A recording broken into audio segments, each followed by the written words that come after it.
This is the story that gives me chills whenever I think about it, and stuff that I've brushed off or ignored for ages is now making a bit more sense.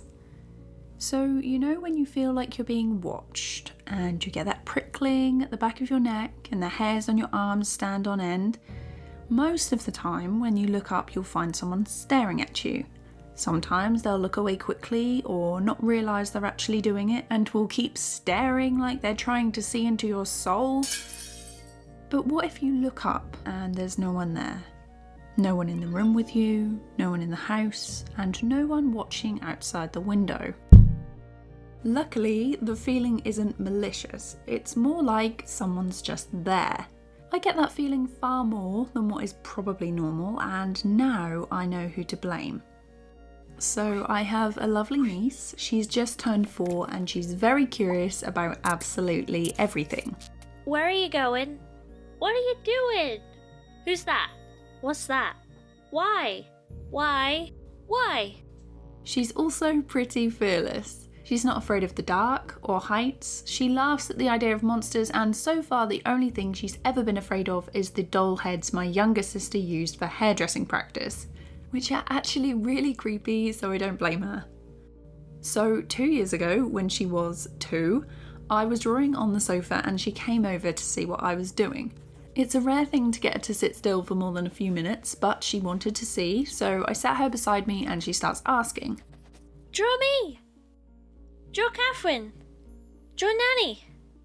This goes on for about 10 minutes, and to be honest, I was glad to do what she wanted because it gave me a break from horse, which was her favourite game. It was all going fine until she asked me, Draw the man! What man? Do you mean Grandad? My dad's not sitting in the room like everyone else, but maybe she's bored of me drawing the same people over and over again and wants someone different. No! The big man!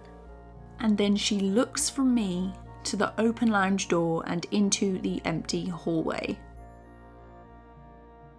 My niece has a big imagination, and she's 2, so I dismiss it completely and distract her by drawing us sitting together. She doesn't ask me to draw the big man again, and I forget about it. Until a few weeks later when we're looking after her again. I'm in the lounge with my younger sister and my nan, and we're playing shops with my niece who's running back and forth between the lounge and the kitchen bringing us pretend food. She gives me an apple, my nan gets a melon, and my younger sister gets some grapes. She does this 3 times, but on the 4th trip to the shop, she runs into the hallway and stops suddenly. Then she turns around and runs back to us and says, I'm scared. What? Why? There's a ghost. Where? In Nanny's room. Come see, Catherine. She grips my hand tightly and I follow her into the hall. I believe in ghosts only because so many strange things have happened to me and other people I know that are just beyond reasonable explanation. My heart is beating quite fast at this point, but I put on a smile because I don't want to scare her. In all honesty, I don't want to go see. I will freely admit that I am a coward and will avoid any situation at any cost. But I love my niece, and I like to think she thinks I'm brave. I stand in the doorway to my nan's room holding her hand and look around. See? There's nothing here.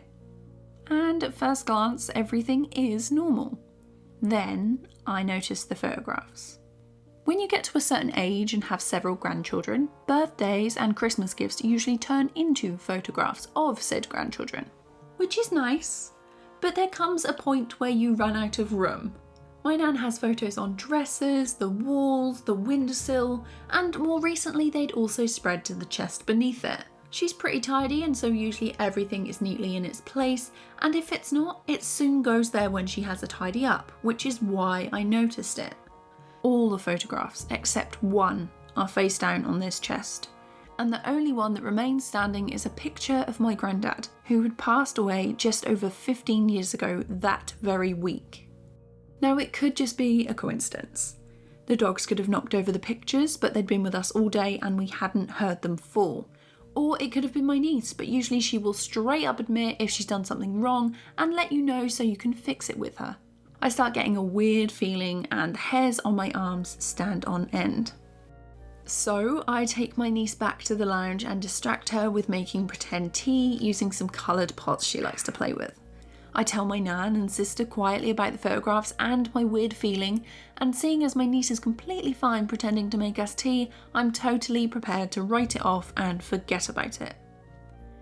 But because my sister likes to scare me and is far too curious for her own good, she goes into the other room and brings out the photo. My weird feeling comes back. Darling, who's this? My niece looks up, sees the photo and says, It's the big man. We didn't say much after that, and my nan said even less. I told my sister to put the photo back and talk about something else when she tried to bring it up again. It wasn't until my parents arrived home and my niece had left that we really spoke about it. Sure, it's always been a bit of a laugh when we hear knocking or footsteps in the hall when everyone's asleep, like, oh, that's our ghost. But now we know who it was. It was different. There's been reports from families who say their children have seen people who have passed away that they couldn't possibly know about, and this just might be one of those times.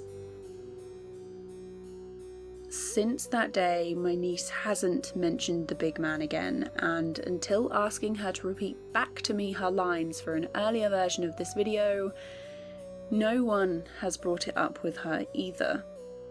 I've wanted to share this story with you guys since I first started posting, so I hope you like this one. Let me know what your favourite bit was down in the comments. Big thank you to Hopeless Peaches who voiced my niece, my sister who helped out with her line, and the awesome composer Shirokishi who made the music for this end card.